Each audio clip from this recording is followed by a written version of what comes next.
Hi everyone, it's Marilyn Alauria and welcome to Who Can It Be Now, the podcast. So for some reason I love saying it that way and that's the way I say it, the podcast.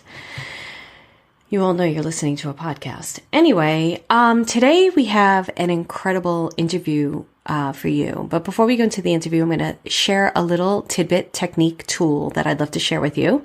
A little intro before we go into the interview. And that's what's going to happen. So today you're going to be listening to my interview with Antoinette Aurell. And she does crystals and healings, and she's a medicine woman. She does so many amazing things. I really, really enjoyed her so much. And I know that you will too. She did a class for people in Membership for Your Soul as well about crystals. I don't know a lot about crystals. I tend to not be able to be near them. A lot of people don't know how to clear them properly. They absorb a lot of energy. I remember I was at this woman's house at a book club meeting, and she had all these crystals by her TV. And I was sitting in front of them and I was like ready to throw up. And I was like, I can't be anywhere near your crystals. We need to move. And I didn't say it in an insulting way. And I said it in a nice way. I was like, I have a really hard time being around a lot of crystals. And I said to her, we were friends. I said, they need to really be cleaned and cleared. So I don't have a lot of them. I only have a few of them. And, because would have to clean them constantly in order for me to be able to be with them. But crystals and rocks and gems, and I think they're incredible tools, absolutely amazing. But I am not an expert in that area. And that's why in membership, we invite experts on who can teach the members things that I couldn't possibly teach them because it's not an area of expertise for me. So Antoinette is just beautiful, beautiful person. You can go check out her website. Her website information will be in the show notes. And I believe I say it on the interview as well, and learn all about her. We bring people on that I feel are masters of what they do, have no ego, are really about spreading the information, educating the masses, and giving people the power, empowering people with information. So you're going to love her. So enjoy that interview. So before you go and listen to that, I recently went back to New York to see my mother, and I'll share more about that in another episode. But what I wanted to share with you is the hotel. And I want to give you a technique and a tip before you go to a hotel or an Airbnb. So I booked a different hotel this time when I went there, and I forgot. I was so busy before I left, I forgot to send the angels ahead to clear the space. And as soon as I got to the hotel, and when I saw it, I was like, oh, it's beautiful. It's an old building. I'm like, and it's haunted. And I go into the lobby and I get into the elevator, and this young man in a black suit with a white shirt, button-down shirt, he felt like he was from the 50s, very attractive. He was a spirit, was following me. And he was in the elevator with me, and he had good energy. So it wasn't like, oh, dude, like, leave me alone. I was like that because I was so tired from my flight. And then he went into the room with me, and I was like, oh, I got to clear this space. And it takes a lot of energy sometimes to clear a space, especially a space like a hotel that has many spirits wandering around it, many rooms, a lot of energy from people, a lot of energy from everything that goes on there in hotels, right? If I go to Disneyland, think about it. It's a space where people are having fun, families having fights about which ride to go on, where to eat, when to eat. Like, I feel like somebody plugged me into a friggin' electric tower. And I'm like, I'm like shaking, So that's how sensitive I am to space, especially space and energy.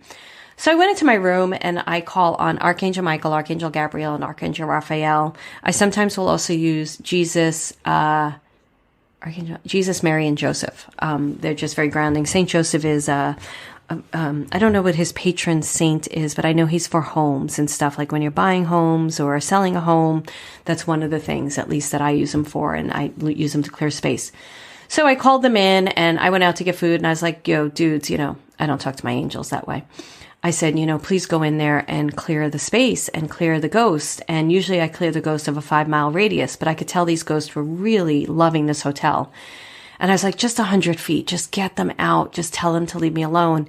And what I do is I was in the car driving. I was envisioning the angels walking around the room in a clockwise fashion. I just pick a corner that resonates with me and having them clear out all the negative stale energy, bring in positive, clean, clear energy. I have them do that 3 times. I don't tell them what to do. That's how I do it.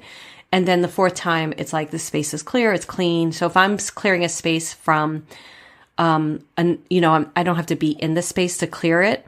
I will clear it energetically, visually that way. So I was like clearing it with the angels and going around the space energetically and saying, I'm clearing out the space, clearing out all the negative, stale energy and bringing in positive, clean, clear energy. I do that 3 times. And then the 4th time, I'm like, this space is clear. It's clean. It's beautiful, loving, and sometimes I'll write Jesus's name on the wall in my head and things like that. So that night I went back and it was pretty clear and I was able to, for the most part, sleep. I do get a little jet lag when I go on the East Coast. And then the next night, and I'm sure this is because it was an emotional trip for me. I hadn't seen my mother in 2 years, and I had some situations with my brother and just different things that went on. So there was a lot of preparation in terms of my emotional, psychological state before I went there, and seeing her and being with her, and it just brings up a lot. And so I'm really tapped out. Well, guess what happens then? The ghosts are like, ha ha ha ha ha. Boundaries are down. We're going to go to the witch's room. It's like you're a lighthouse. Literally, every ghost in the area will come and visit you. And I'm trying to get to sleep, and there's a man hanging out in the corner, and there's all this energy, and they're bothering me and waking me up, and I'm exhausted at that point. And I didn't have the energy to clear it out. Now, of course, you could just have the angels and ascended masters go in and do their work. But when it's a real big cleaning, it takes part of me too. So it was a little troublesome I was there for 2 more nights after that to clear them out. They were like, oh my goodness. It was annoying. It was like flies were in there. It was like, just get the F out of here. Leave me alone. Plus there were like these weddings going on. The hotel was packed. The wedding was happening like at one point outside my window. Lots of energy. So needless to say, I was a bit exhausted, and did my work. So here's my tip, technique, and tool, because I forgot to do this. Normally about 3 days before I leave for a trip, and you can do it up to 7 days. You could do it as soon as you book it, whether you know the room or not, because I booked a specific room and they shift my room. Whether you know the room or not does not matter. I send Archangel Michael, Archangel Gabriel, and Archangel Raphael to go to the space ahead of time for me and to clear it out and get it ready for me. When I have done that in the past, I'm usually able to go to the hotel and have a really peaceful stay. And because they've done the work ahead of time. And so if I'm in an emotional state from traveling and exhaustion and not, jet lag or not eating the way I normally eat or whatever's going on, I don't have to add my energy to clear it out. They've already done all the work for me. And so I'm able to go into the room, and I've done it before, and it's like, oh, this is nice. I could sleep here. I believe I did it in Oregon. I had the best night's sleeps. I didn't have any problems. And it was really great. I didn't do it for an Airbnb once. I didn't know to do this until my guides were like, yo, we can help you out here.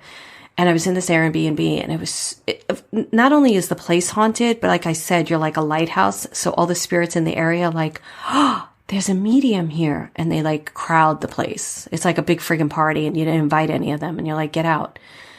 And this Airbnb was so bad, I couldn't clear it.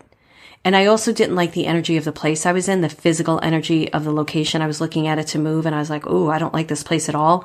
Like I said, I'm super sensitive to physical energy.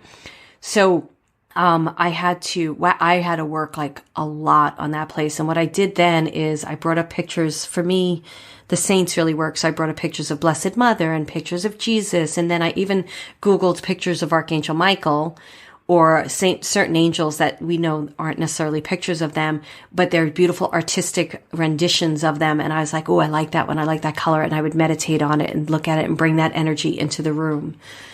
And that place I decided to leave a day early. I didn't like the location anyway, so I decided to leave a day earlier. So my tool technique for you, there's so much space clearing. Hey, I have a coupon for you guys, right? So if you use the word podcast, go to MarilynAlauria.com/classes, look for my space clearing class, put in the coupon podcast, and you'll get half off on that class, which it'll be like, I think it's like $27. I don't know what it is, but it depends on, like, do it now when you're listening to this, because we may change that percentage on that coupon. Right now it's at 50%, but I may change it to 25%. I don't know what I'm going to do. It might be 75% one day. It's like a surprise, like a raffle. But go there and get that space clearing class, and that can help you with your travel techniques and tips. But before you go somewhere, send the angels and the ascended masters to clear it out, and they will clear it out for you. And remember, we do have this beautiful coupon podcast. And the other thing, too, is we have a numbers class that's for $11. That's Micah. Micah's like, get the class, man. It's great. You have a lot to say. And I'm not going to edit this out because those are my doggies. Okay, you need to stop now because I'm talking. Okay? Do you mind? Thank you. He has a lot to say. So there's a numbers class. If you go to MarilynAlauria.com/numbers, there's an $11 beautiful numbers class. Teach all about numbers. Anyway, guys, enjoy this. I've been hearing really great things from the podcast that everybody's learning stuff from it. And it's really helping you, and it really makes me happy. So enjoy it. Have a great time. And I will see you next week, and really enjoy this interview. You are going to love Antoinette, and go look her up. Like I said, the website will be in the show notes, and check her out. She's such a beautiful person inside and out. Like, loved her so much. Enjoy and have a great time. And thank you so much. So you'll hear a little music and go into the interview.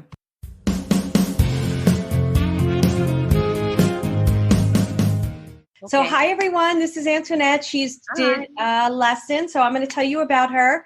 Laura's been finding these incredible guest teachers, and I spoke with Antoinette. I think we spoke like a few months ago, right? Yeah, I think it was like June.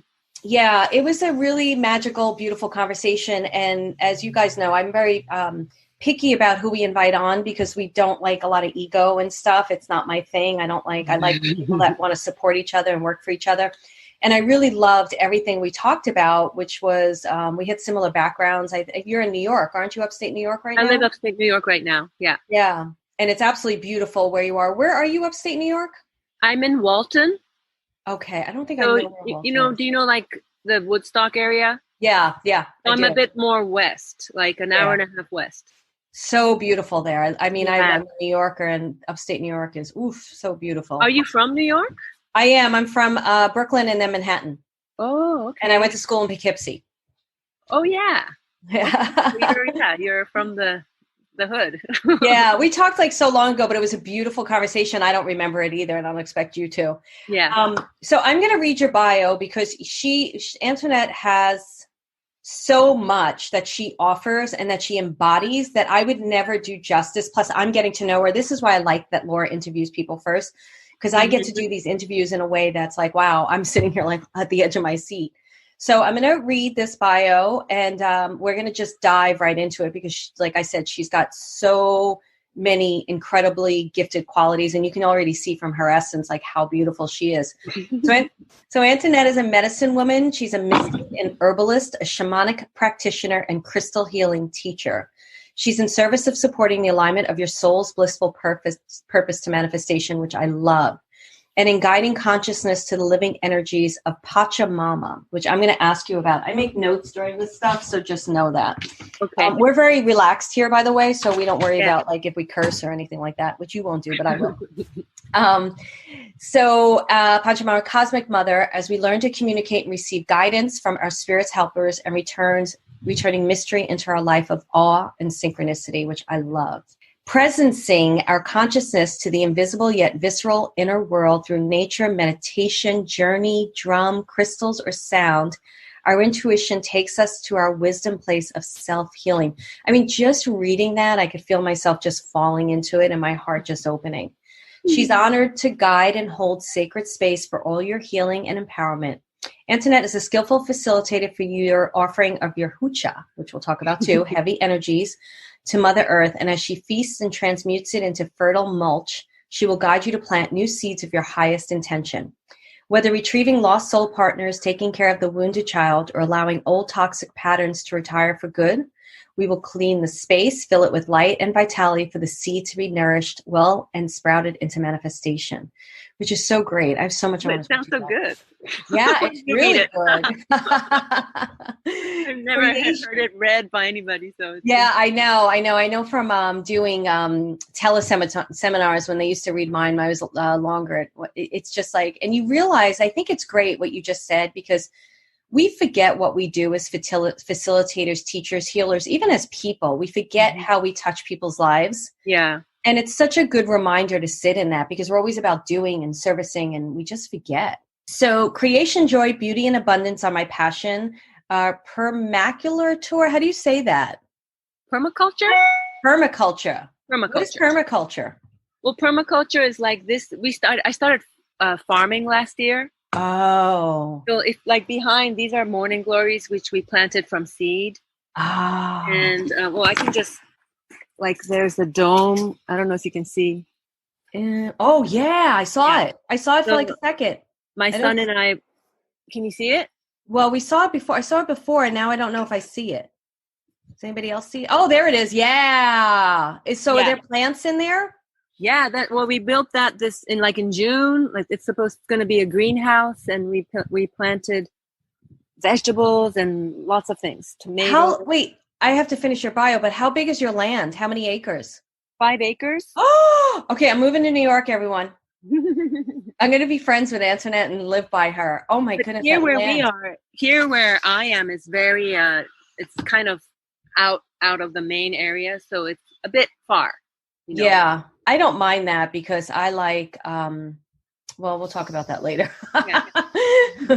So permaculture and biodynamic farming principles excite her, and self-sustainable living practices motivate her family in the creation of her vision.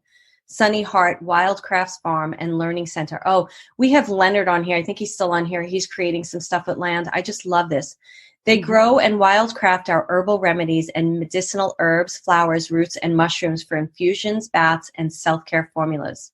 In her second year of avid gardening, she's fulfilled, learning by witnessing the innate, resilient intelligence of nature and the abundant harvest it brings. It is our birthright to live free in integrity and an expanded joy, co-creating our lives in AYNI. How do you say that? Aini. Aini. Yeah. Sacred reciprocity. Is that what that means? Yeah. With the KAUSAY. How do you say that? Kauzai. Kauzai. Ooh, I'm going to learn so much on this call.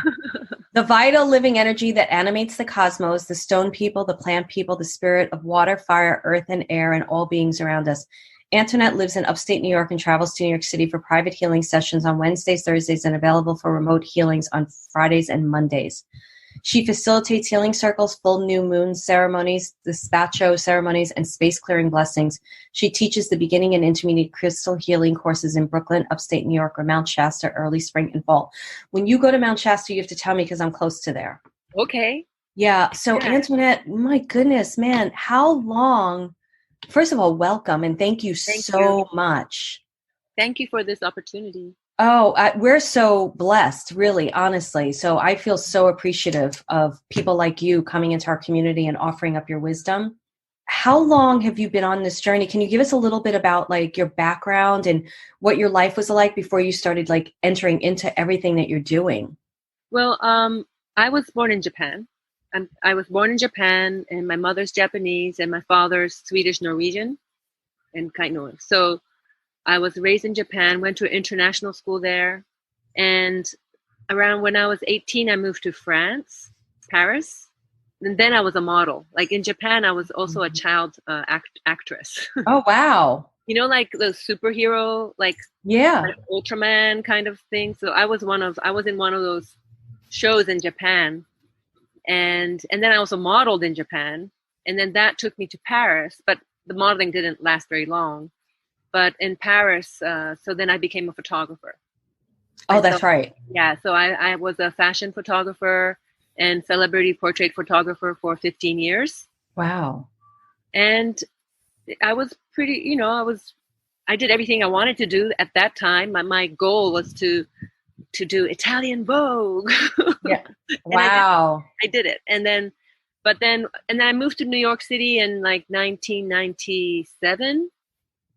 That was the first time to move into an English-speaking country. Yeah.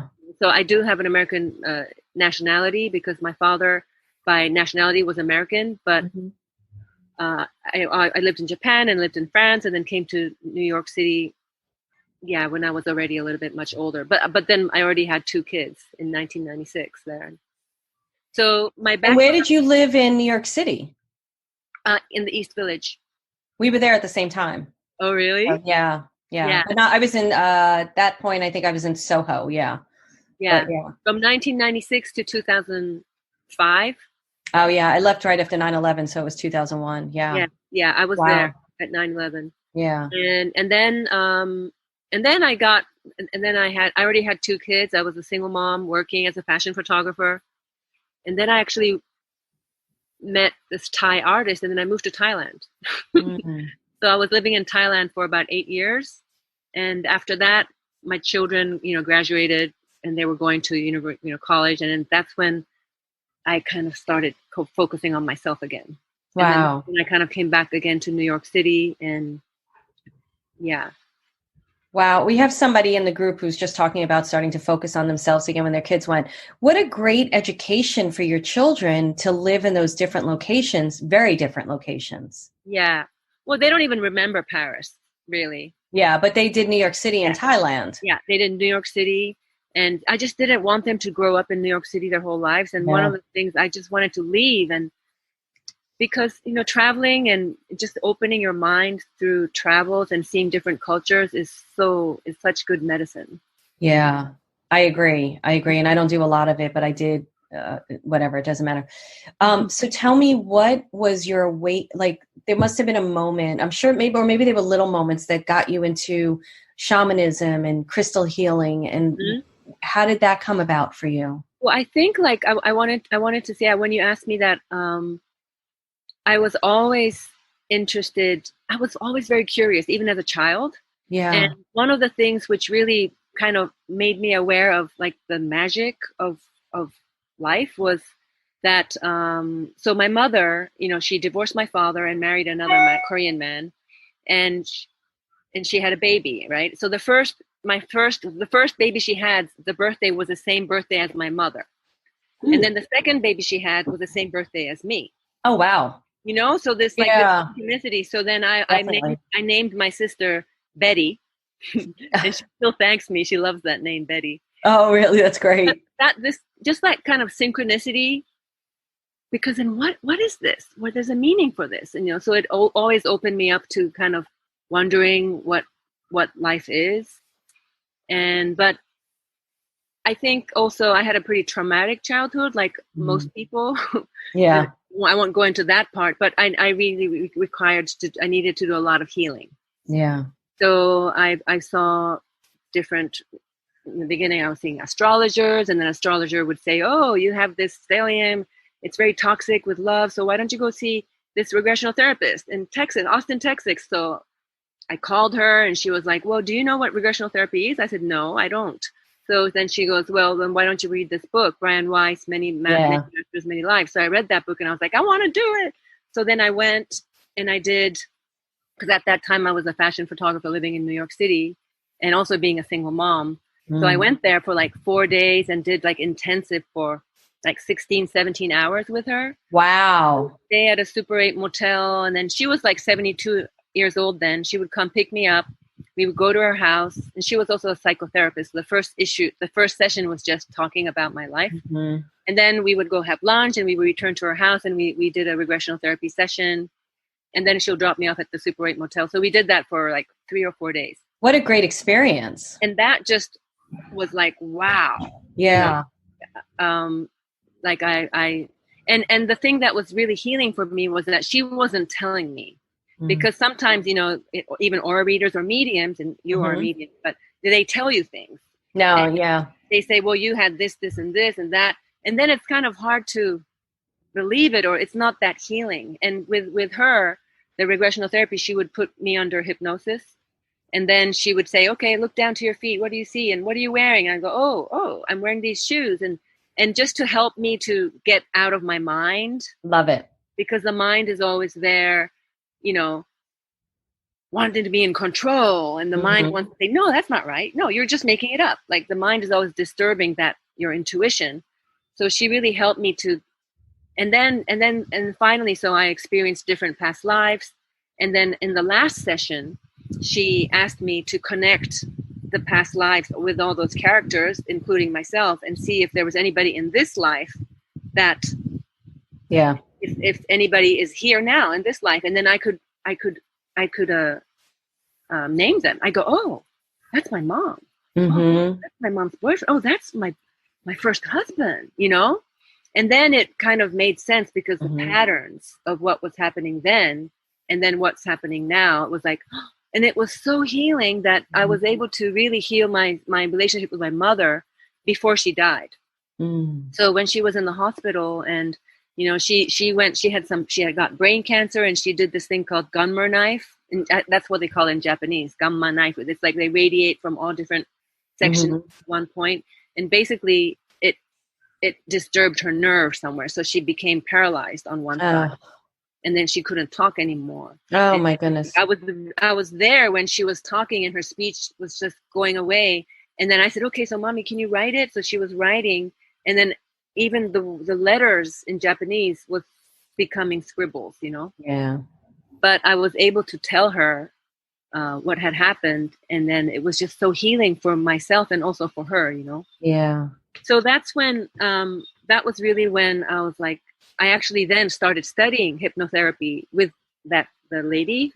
Like, I had all these books I had to read, and then I had to do 200 hours of practice on people, but I didn't do it. I just maybe did 2 hours and I just forgot it. But I had read everything, all the books about it. Yeah. But then, and fast forward a little bit, because then I had young children. I was busy being a fashion photographer.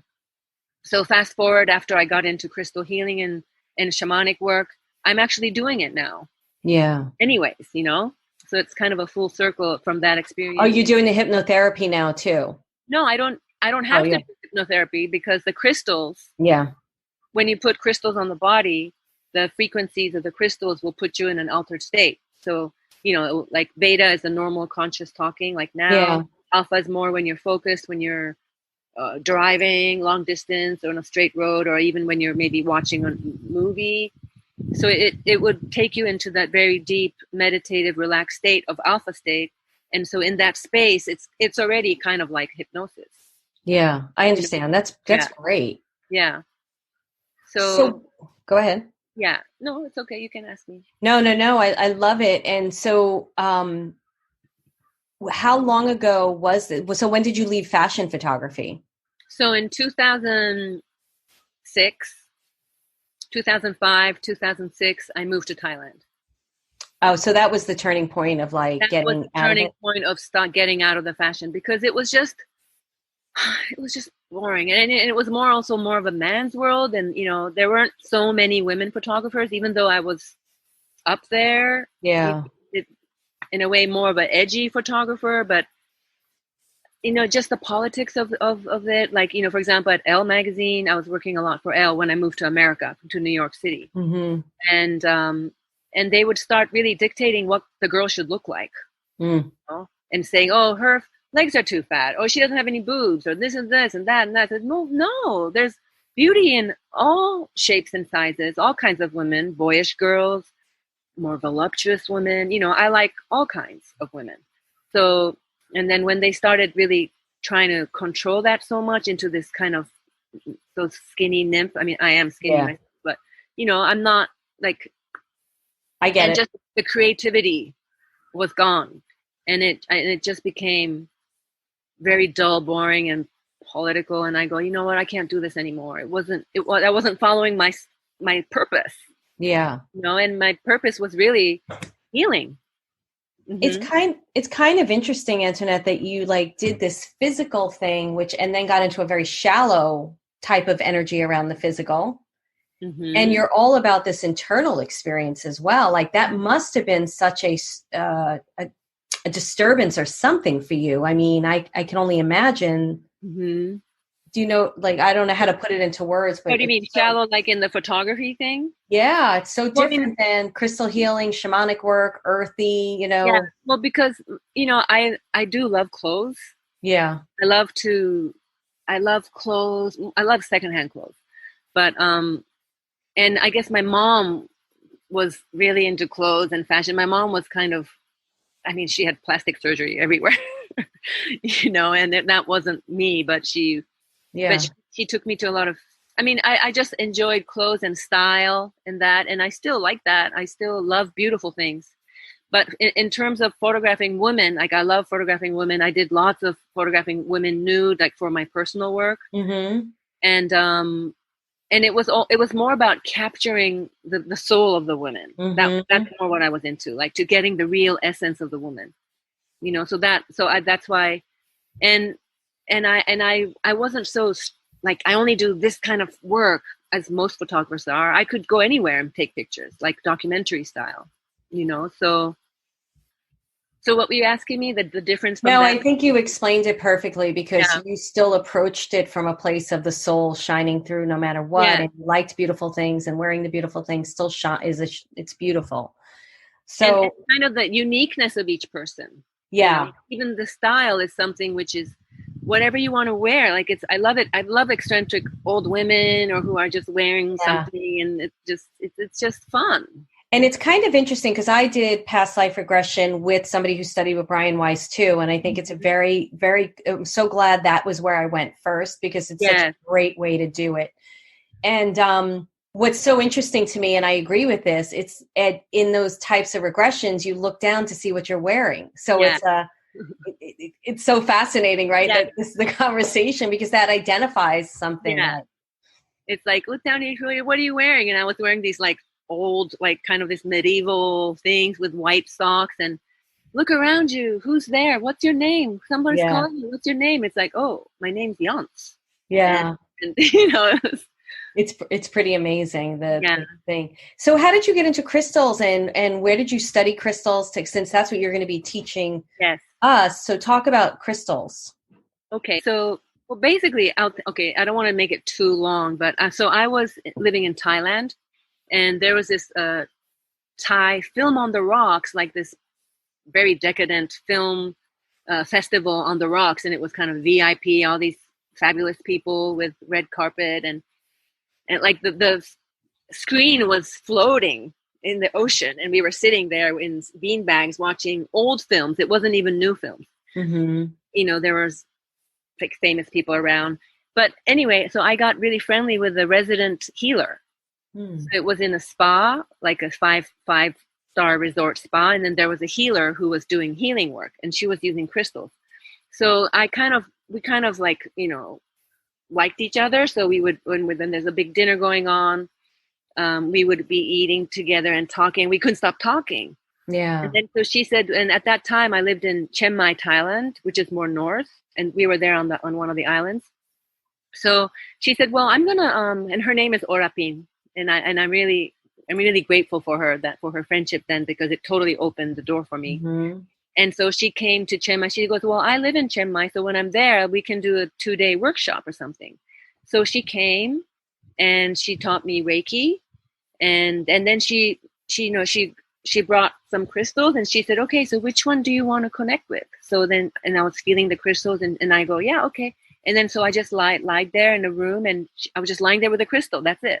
And then she said, when you were lying there with the crystal, what was that experience like for you? Well, it was just very relaxing, meditative. I could feel the vibration of the crystal, and then also just like noticing a crystal, even, you know, I didn't even notice. My son had lots of crystals in his room, but I didn't even really notice it before. Yeah.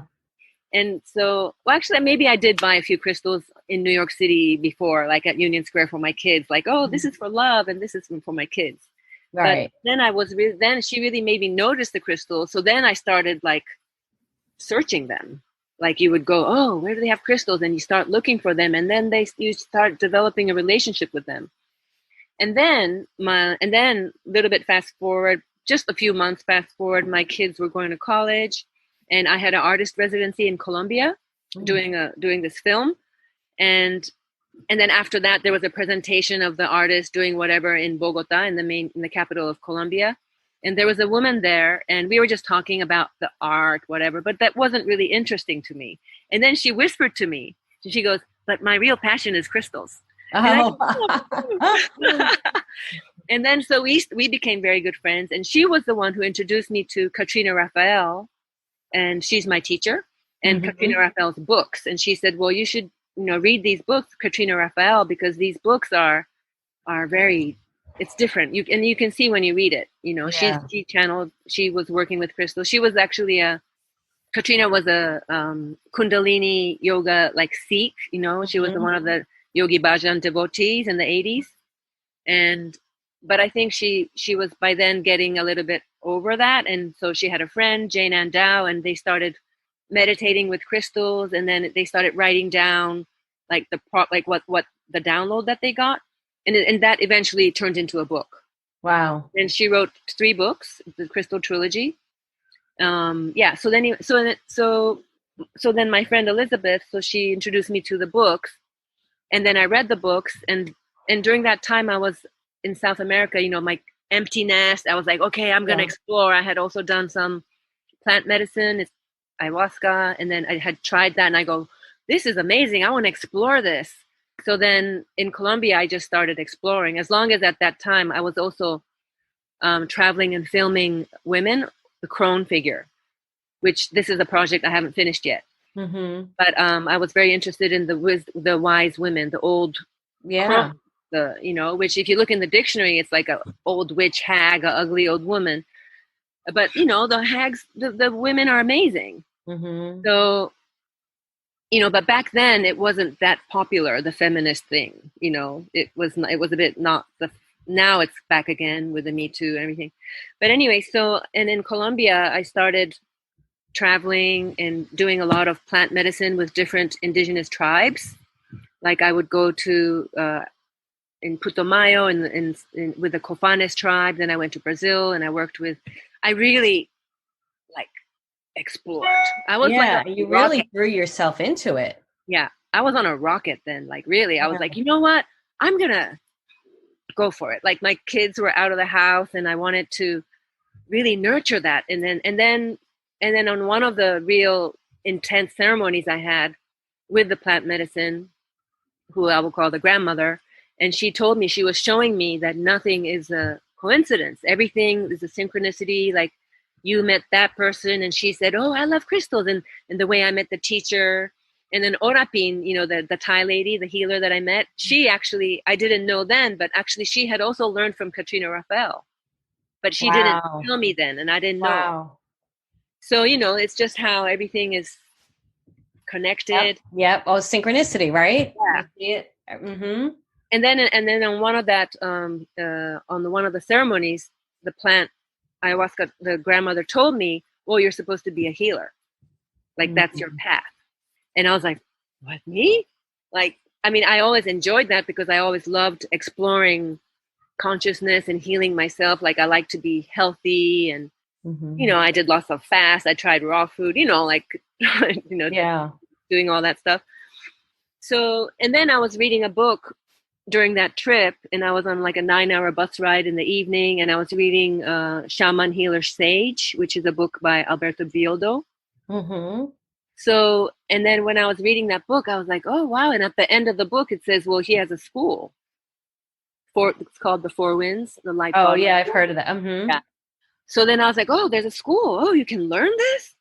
So it just, everything opened and I just went for it. Yeah, and it was just taking you on this journey. Like, here's this. Okay, go there. And you just followed it with your heart and soul. Yeah. So then you went to the school. So then first I thought, but it was kind of expensive, So I thought, well, let me check it out first. And he was doing at Kripalu, like just a weekend event with some of the Quero shamans from Peru. Mm-hmm. And his wife was going to be there. So I thought, okay, good. I could check him out and see how his wife is because, just to find out. Tell you. Mm-hmm. And then I decided, yes, I want to do this. So then I did that as well. So I was doing the crystal healing courses, but I also went on my shamanic training then. And I just haven't stopped. Yeah, what a beautiful, beautiful journey. Yeah. Can you reflect back and feel that with everything? Like how it's pretty amazing. It's just because it just unfolds, Yeah. And you're just like, and then somebody tells you something, go, oh, okay, I'm going to try that. And it just happens. So I love that you're saying that. I have a couple of questions, but my one question about that is what made you sit in faith and trust the unfolding of the process and the following? Was there a feeling? What was it that made you say, I'm going to go here now, I'm going to go there? Or just a thirst? What was it? It's like this passion and just fun. You know, it's like, oh, I want to go there. I couldn't stop. Yeah. You know, I wanted, like, I took my daughter, come on. And I had lots of miles then on the flight. Like, and so I invited my best friend and my daughter. I said, come on, let's go to the Condor Eagle Sacred Medicine Festival in Brazil. And we went there and I just, I was like on the wave, flying, like just surfing, you know, like just allowing myself to be taken. You know, I was a mom and single mom for a long time. And I was at that time I was in a marriage, which is not very, very nice, you know? So it was, and it became like, oh, now it's my time. Like I wanted to really nurture myself. Yeah. Take care of myself and then follow my joy and my bliss, you know? So what made you settle upstate New York? Okay, it's not that exciting story, but when we were living in New York City and I had met my husband and we you know his gallerist had a place near here and we just wanted to get something upstate to get out of the city.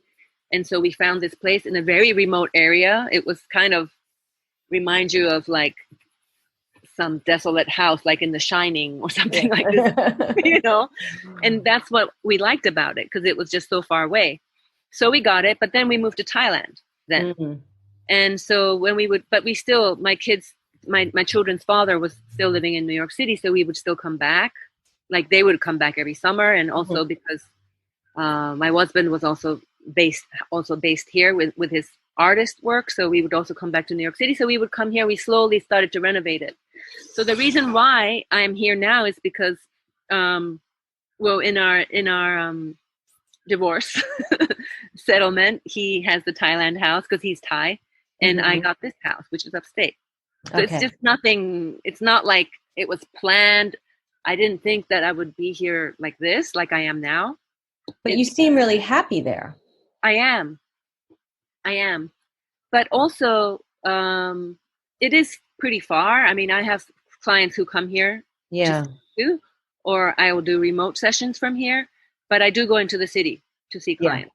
Yeah. So that was my other question. I have a few questions. So doing remote sessions, because I think I would, and I haven't said this to I'll talk to you privately. I'd like to do a session. I feel like it would be really great. I'd like to experience it. And I don't trust, my audience knows I don't trust a lot of healers at all because I've had not great experiences with some of them. But so when you do remote, how do you do that with the crystals and how do you?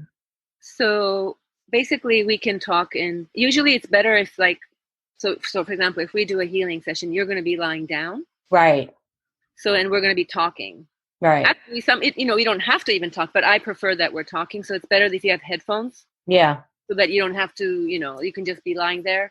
And then I'm going to open sacred space in my place. And I actually set it up as if you were here.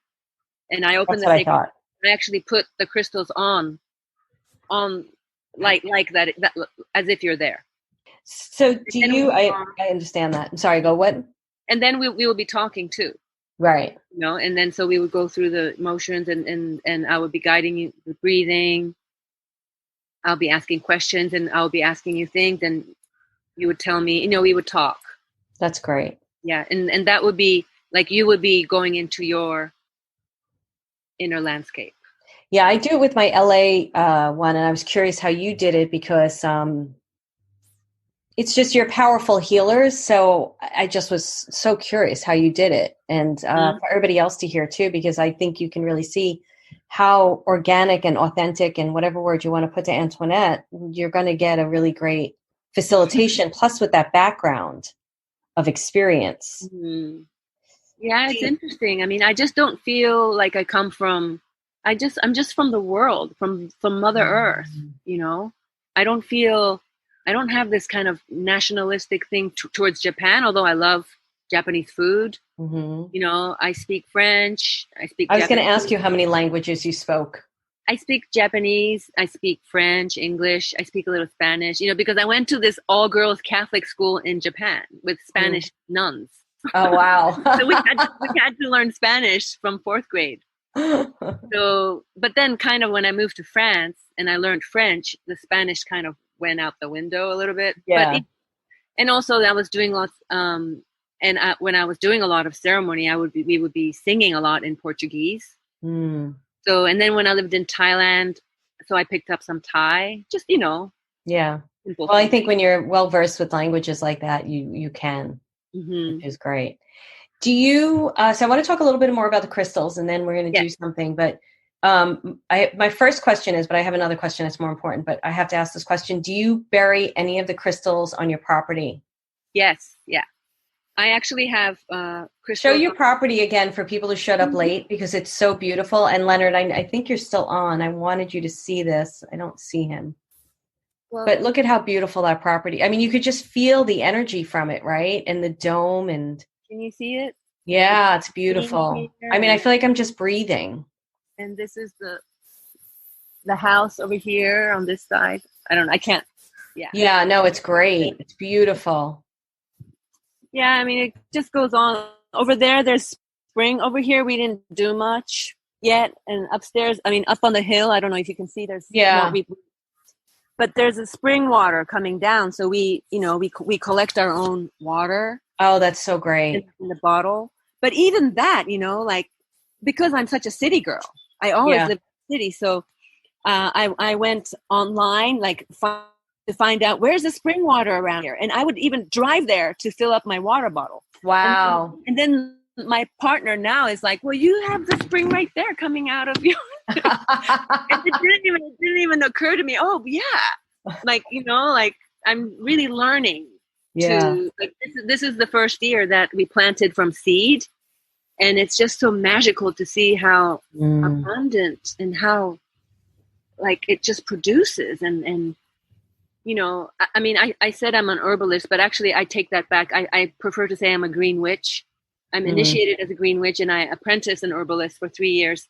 But we did circles, and we were talking how to connect with the plants and how to feel and what they're about.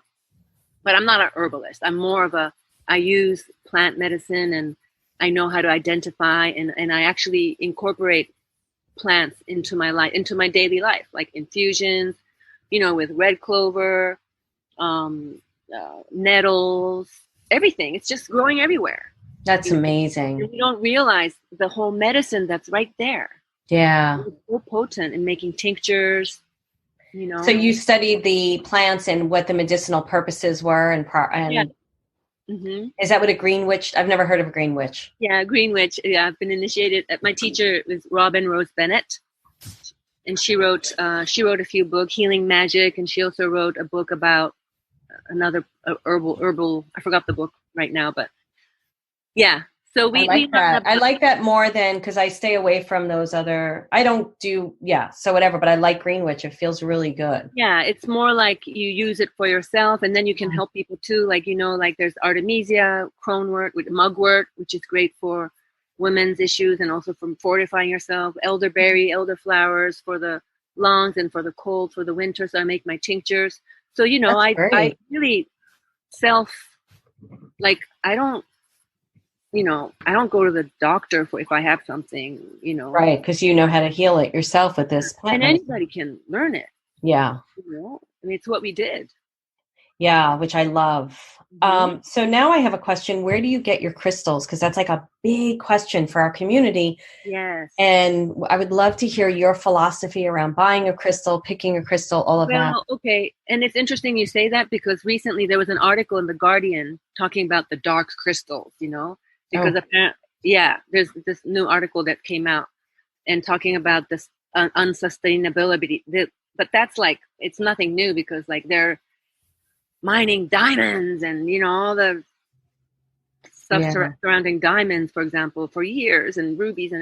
But in the beginning, when I started on my crystal journey, I was a lot in South America.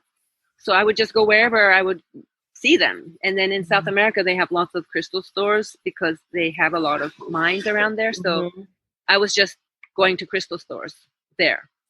And wherever I go, even on the street, people are selling it. And this year in March, I went to Tucson. It's my second time. I went to the gem show. That's the big, gem show. The big gem show, yeah. And the first time I went was, I think, 2 years ago, when right after the Women's March. there was a women's march in DC. I went to that, and then that's where I met my friend. We went to the Tucson after. I think that's 2 years ago.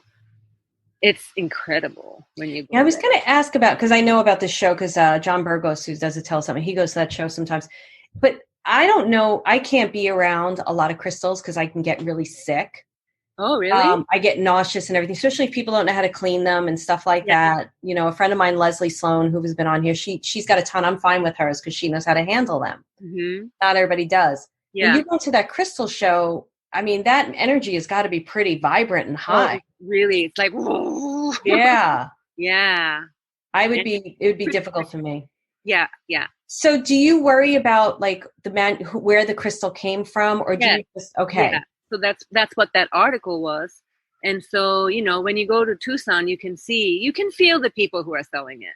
Yeah. You can feel the energy of them. And so obviously I would go to the places where I feel good energy, that their mind, you know, sustainably, and then they're working with, for example, I got some crystals last time. They're kind of celestials and amethyst mixed together. I forgot where in Africa, I don't remember where, but they were only mined by women, you know, in the community of women. And it was that they were getting part of it. It's not just that the middlemen are getting everything. Yeah. But even like there's lots of crystal books and famous crystal book writers who own mines and they patent crystals. Oh, wow. You know, and I don't like that because it feels so businessy. Yeah, it makes it commercialize this beautiful earth element. Yeah. So, which is so much more than an earth element. Where would you tell our community to, like, obviously they may not be able to go to Tucson, or they may not like be able to go somewhere. Is there somewhere online? I remember when I bought my orb, and if you saw what I did with my orb, you would hate me, and I have to clean it and take care of it. What did you do? I barely ignore it. Oh. Completely. It's like I've been ignoring it for a while, and I really need to bring it back. It's like just sitting it's not good. Well, you can just bring it next to your computer. Yeah, I need to. I don't know what the separation is that the way that I got it. I'm not going to get into the whole story on this, but I need to re-engage in it. It's a story, but but the place where I got it, I was able to purchase it online that time. That store is closed, and it was a very pure source because the woman who had, brought me to that place knew exactly. Yeah. What would you tell? Because then there's a store in town. I'll just say this real quick, that I really, really like the energy of the store. And again, I don't have a lot of crystals because I have to be very careful with them. Yeah. But there's some crystals in that store that I really love. Now, I don't think they know where they get it because it's a cute little store. I live in a small town. What do you tell people who just like say, I wanted to buy one of them? Or where would you tell my community to go to purchase a crystal if they wanted to? Is there any place online, or what would you say to them? Well, I don't like to buy crystals online. Okay, that's what I want to know. Yeah. That's great. I want to know your expertise because we're learning. Well, that's me. Yeah. You know? But that's me, and then everybody's different. So, but then on the other hand, my teacher, actually, she even sells her crystals online, actually, her collection, because she always had a lot. So, you can go on her website and she has her crystals that's been in her possession. She's starting to let go of them. So I know people have bought those. I have maybe once bought crystals online, and I just didn't like the experience because it just comes and it's completely different, and it just feels different because I'm like, you need to be touching it and buy it. Yeah. Yeah. I need to like see it and walk around it. And then, they communicate to you. And sometimes like in the modules, I talk about that, Good. This is in her class that she's teaching that for us, all of us. So she talks about this. Once you start to connect to crystals and you're going to enter into those places with crystals, you're just going to there's going to be one which is going to pop out and it's going to be, take me home. Yeah. I had one of those. So if I was to go into the store, I'm very intuitive, obviously. So I'm not too concerned. I can't go to secondhand stores actually for that reason. Oh, I'm so sensitive to energy, and I like antiques. I like certain things, but I have to really be able to touch it and see it. I once had a TV show redo my garage, and they brought antiques in, and I forgot to tell them not to, and the antiques weren't clean.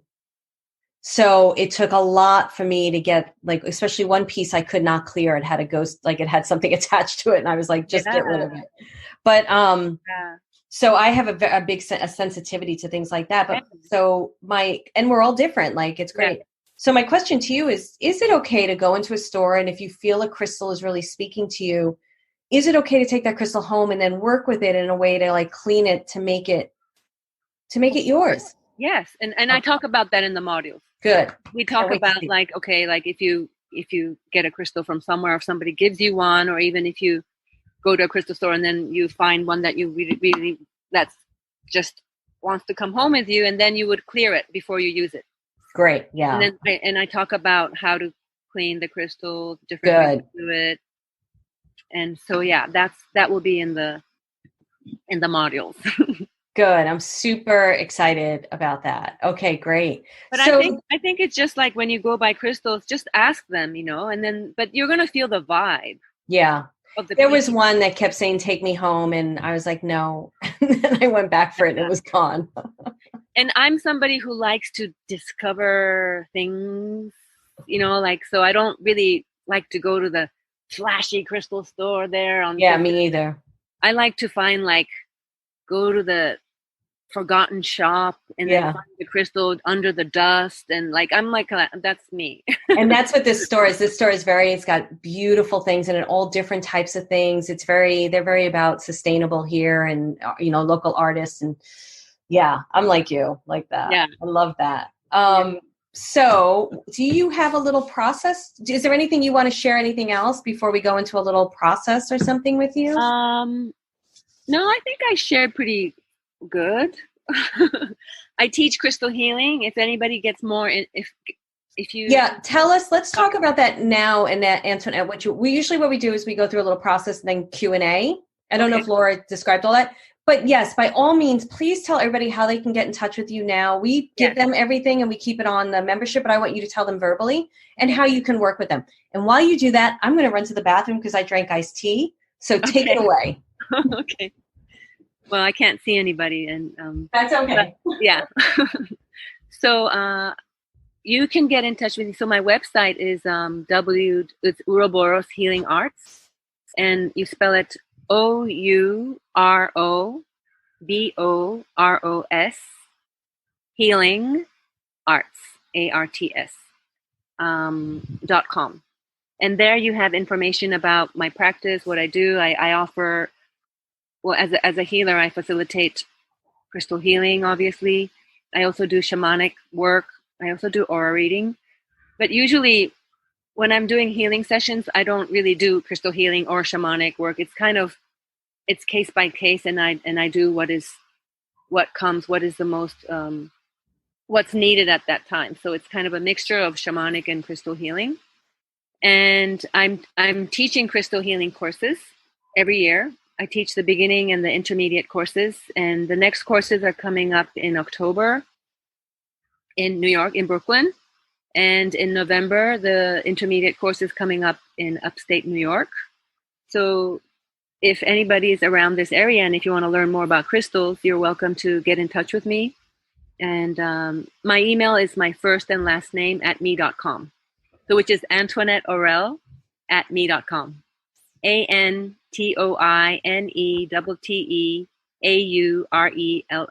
Here, spell it again. ANT. It's on your thing. I got it. Yeah. And they'll get all this anyway, but we like to always give it to them. And it's at me.com, did you say? Me.com. Yeah. Okay. There you go. Thank you. Oh, yeah. No, I think, guys, if you can, first of all, I think experience Antoinette, if you can experience Antoinette. By the way, honey, are you writing a book about your life? Am I? Yeah. I've started writing books so many times. Yeah.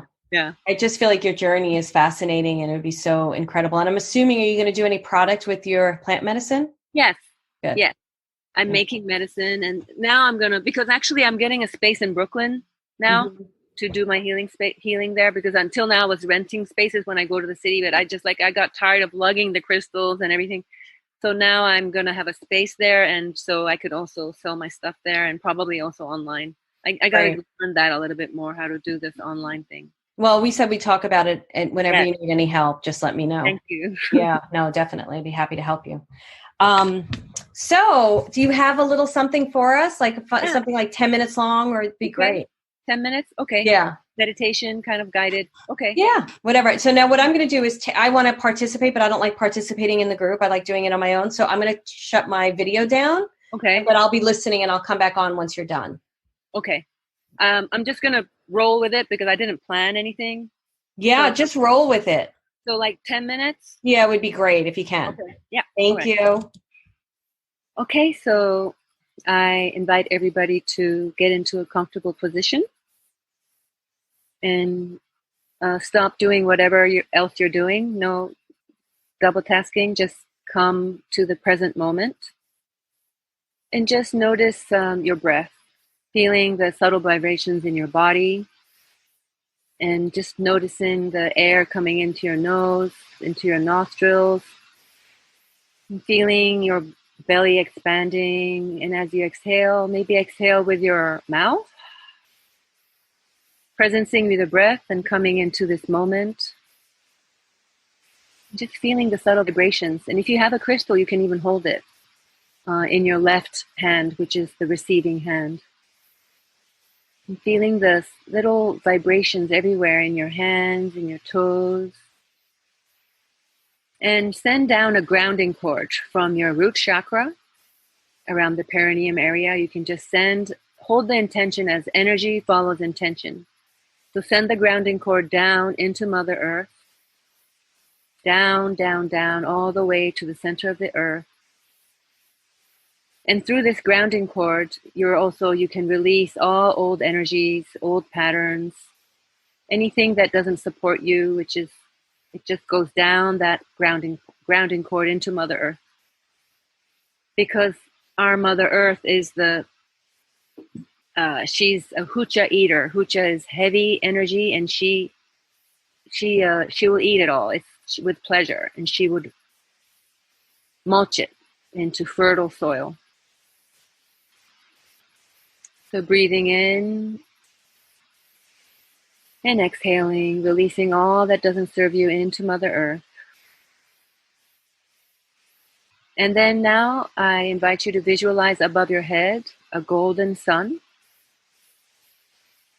And with every inhale, you're now bringing in this golden light in through your body, through your crown chakra. The golden light coming down the central line channel at your own pace, all the way down to your base.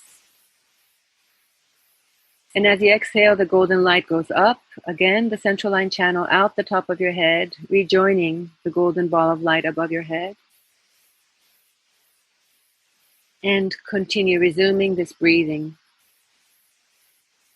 And the golden light enters into your brain, inundating your head, the pineal gland. With every progressive breath, you become more at ease, relaxing, and allowing the golden light to inundate your throat chakra, activating and purifying every chakra as it goes down the central line channel.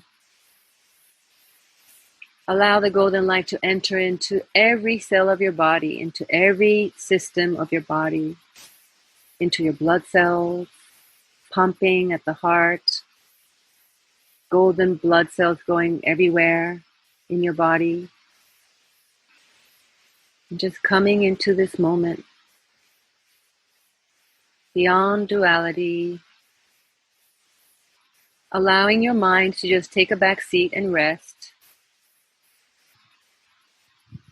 Kind of like if you have a blue sky with clouds, the clouds are the thoughts passing by, and just allow them to be there and witness it passing by, but focus on the blue sky, the background. Breathing in as your entire body turns golden more and more. And you can also notice which area is darker or shadowy or anywhere you have pain. And you can send more golden light to that area until it turns golden. Notice the vibrations in your body. And as the golden light fills up your entire physical body, it starts pouring out of your pores into your aura, into your light body surrounding you.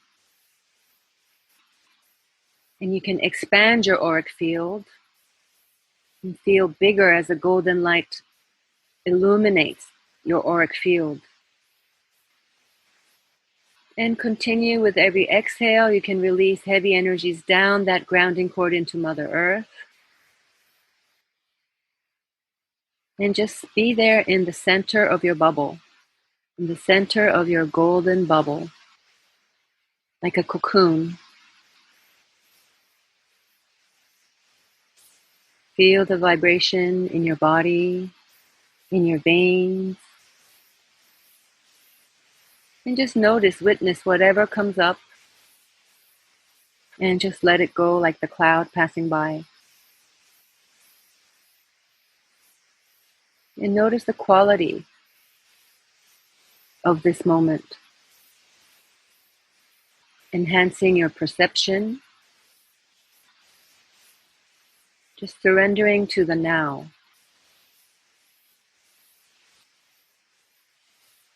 If you're holding a crystal, you can sense the impulses coming from that crystal. And just feel it. Just feel that moment, this moment. Take another deep breath. Exhale with your mouth.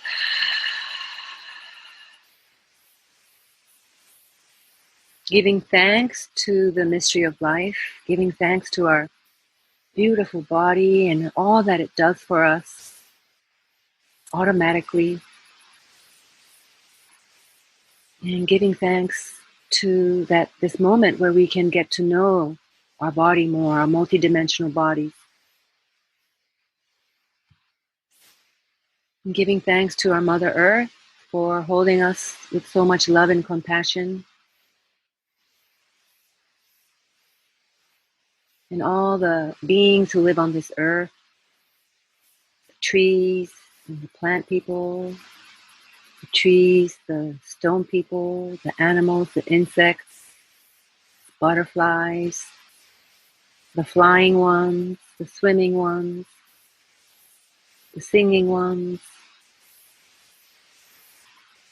even the complaining ones.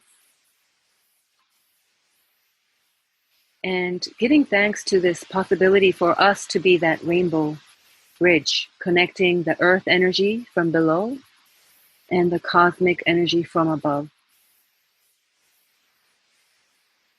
So now with your next breath, I invite you this time to do a grounding breath.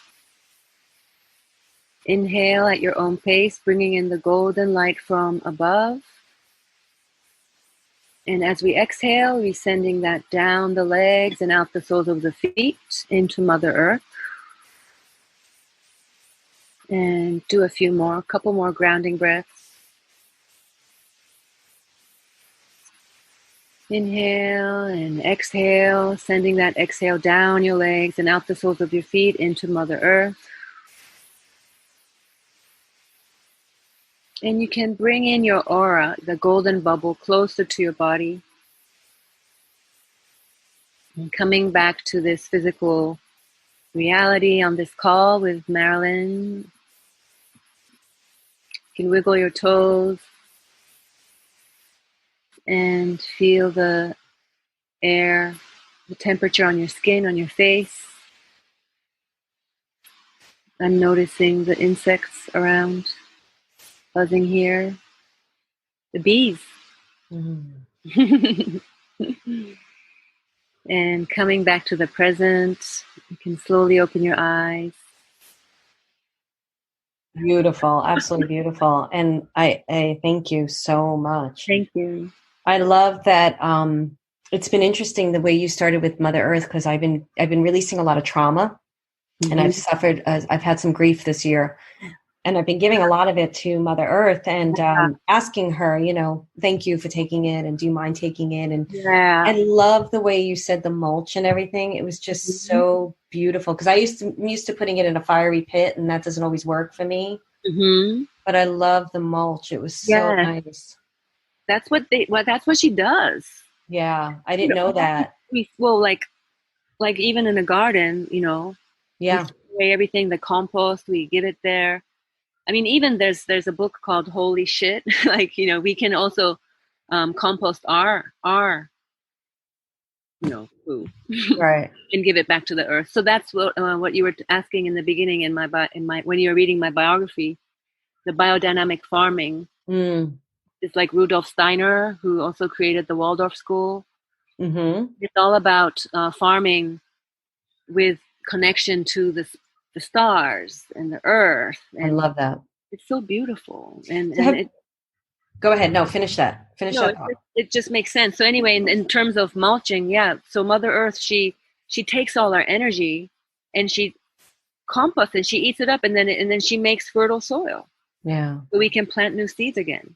Love that. And she also does that with our energy, like the stone people, like if you have, like, that's why, like, even in meditation, in Buddhism, like you meditate often in the cave, because the stone will take all that heavy energy from you, and you feel so different. Even for me, also water, like just the vibration of jumping in a pond, in a lake, in a river. I mean, it just automatically like revitalizes every cell in our body, Totally.